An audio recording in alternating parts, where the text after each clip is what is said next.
Hi guys, welcome to another video on Real Life with Vanessa. I wanted to do a little bit of an update on how I'm doing from these last couple of days since I did my video on my goals for this channel. I'm doing pretty well, although I've been struggling a little bit with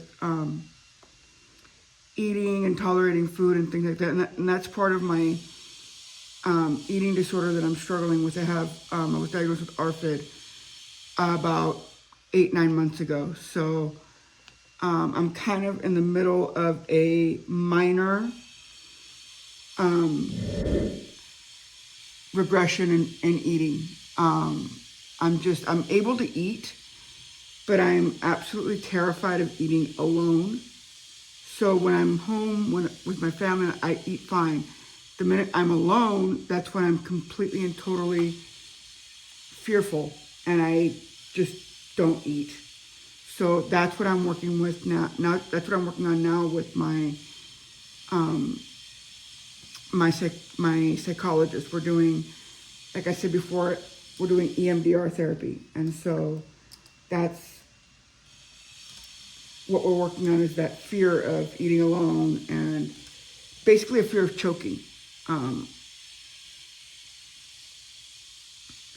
And due to that fear, I'm unable to eat. So, you know, it's a double-edged sword here.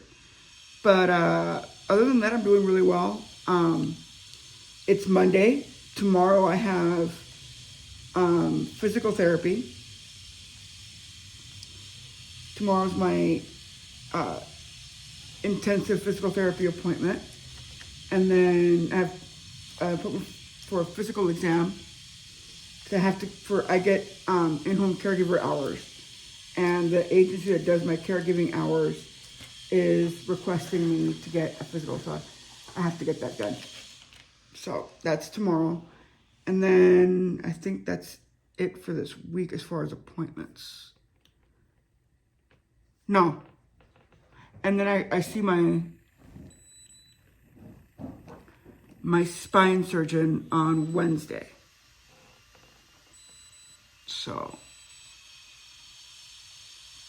he wanted me to get some tests done, but my neurologist refused to do the testing, so he's gonna have to have some words with him. So I'm having a lot of numbness and tingling in my arms, and he wants to make sure I'm not losing function. So,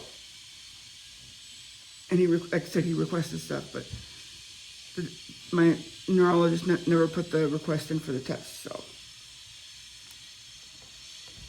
and I've been monitoring my oxygen levels for the last couple of days, couple of nights, and I'm noticing that on baseline, I've been running low on oxygen again, which I have chronic respiratory failure due to my sleep apnea. I have severe central apnea, meaning my brain sometimes will not tell my body when I'm relaxed to breathe, and that causes me to have obviously low oxygen. So, and because of that, I'm monitoring periodically during the day. Like right now, my oxygen is low. I'm getting an alert that it's low. So, and I'm breathing. I don't feel like I'm short of breath. I'm breathing perfectly fine, and it says that I'm low. I'm at 90, 91. So I'm not dangerously low, but I'm low enough to set off an alarm. So,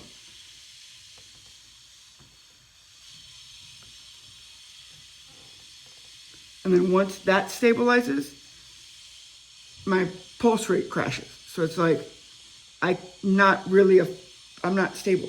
Like I'm stable for a minute, and then everything kind of hits the fan again. It's like I can't stay stable. So I don't know what the heck. There it goes again. Still 91.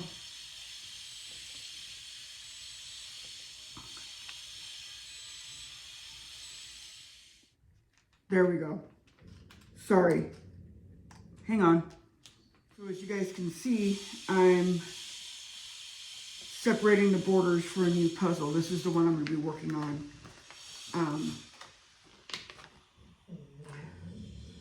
A lot of detail, but it's going to be a good one. I usually will work a couple hours at a time on a puzzle during the day. Transition into a different activity, it makes transitions a lot easier.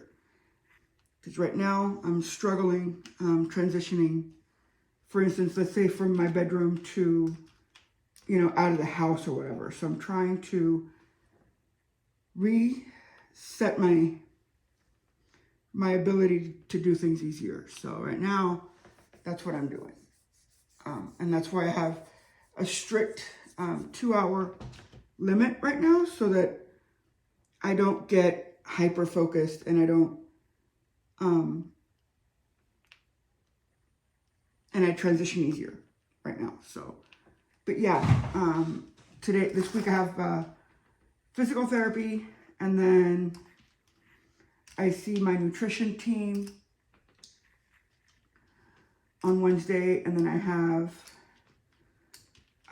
my physical exam, and then I have I see my surgeon. Sorry, that's my dog in the background. Yeah, he's on guard right now, so he's like, any little thing he starts like barking, which is fine, but he needs to listen when I say, hey, enough.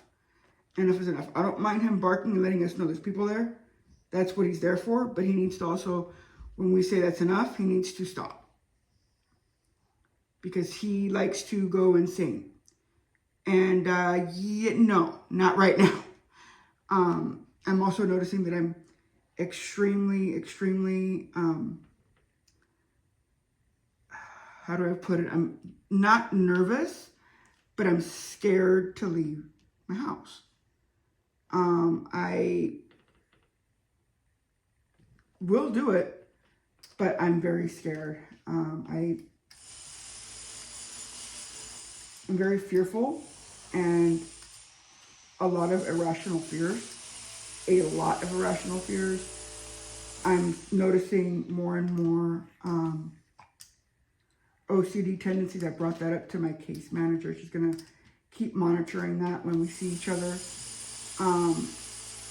But they're not severe. They're not to the point where I can't function. It's just, they're showing up basically. And I'm the type of person that she knows that the minute I notice something out of baseline, I'm gonna bring it up. And that's all I'm doing, just bringing something up that's out of baseline. Once I notice that I'm off baseline, I usually will bring up what I'm feeling. Why? Because I want to catch it and nip it in the bud. That's the way that's how I manage my conditions. I nip shit in the ass. I nip bleep in the ass. So if I catch it, I can nip it in the ass. That's my goal with a lot of my care, is nipping it in the bud. And so I'm constantly on top of like my oxygen numbers and all of that. If I notice that I'm going low for longer periods of time, I know I have chronic respiratory failure, so I'm on it like a hawk for a few hours a day. And then I sleep with a monitor, mainly because of my apnea. Because when I'm sleeping, if I don't hear like a sound, I won't actually take a breath. So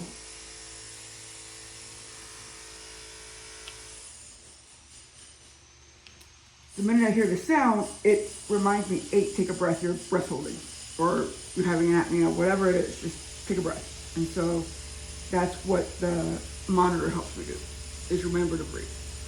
So it's a lot of little things that people don't see on the outside, so you have to kind of, and that's why I also emailed my psychiatrist, because my therapist and I were talking about maybe setting up a an emergency care plan that I can carry with me in case I would ever be taken to a hospital, and I wouldn't be able to communicate, the best way to help me. So to have a care plan that I can carry with me at all times.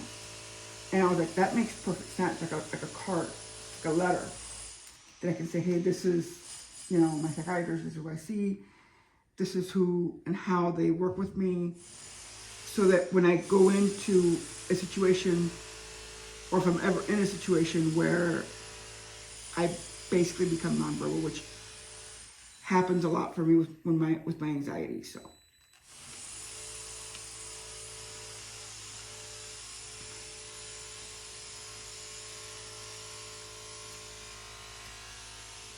yeah, this week is a therapy week for me. So just wanted to let you guys in on what's going on today. Today I'm just separating pieces for the new puzzle.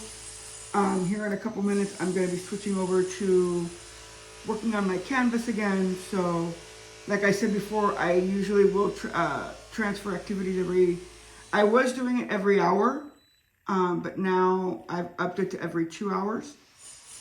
So, just to kind of give myself a little bit more time on certain activities, so that I don't get stuck in a routine.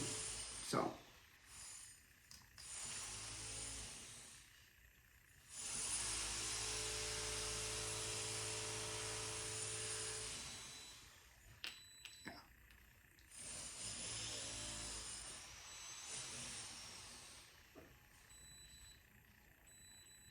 I'm breath holding now, but I'm breathing and it's like, can't get it up.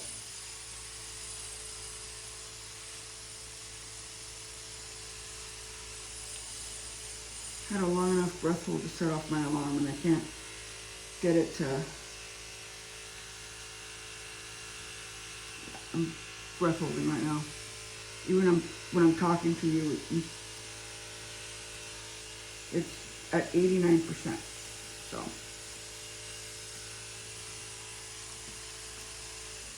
And I don't have oxygen. I used to have oxygen at home, and